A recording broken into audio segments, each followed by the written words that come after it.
I call this piece Elder Brown. When I was young, I remember going to a church, a small church just outside the view of the harbor. This church was an urban gospel church. Let's call it that. It was a nice little church, a lot of nice people there, and one usher, Sister Hill. Sister Hill frightened me. And she always came out of nowhere, and knew exactly what you were doing at all times. I was 5.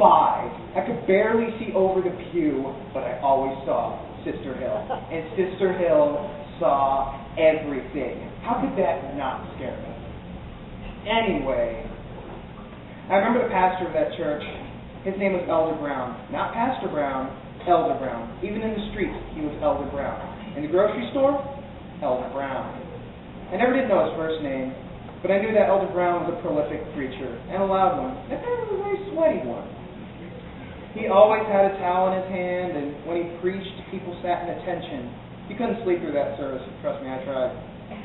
The way he preached could keep anyone awake through the morning. He could preach on the most basic of Bible verses and add so much emphasis, while he was toweling his head from the sweat that accumulates from what I suppose to be a response to the mix of lighting, speaking, and his preacher robes.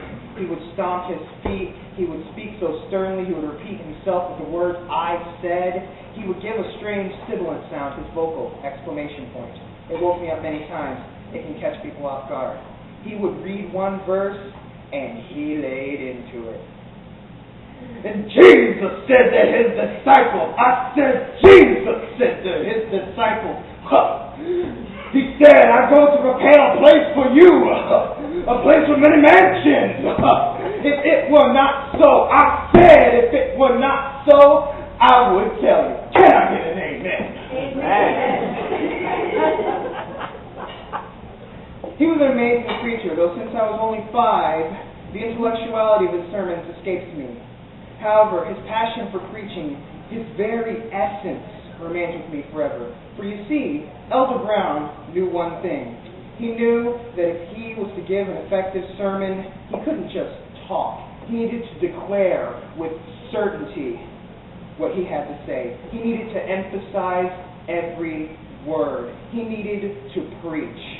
He knew that the power of words was not in their meaning, but in how they were spoken. He knew that if he gave his words power, if he could amplify every word, people would listen.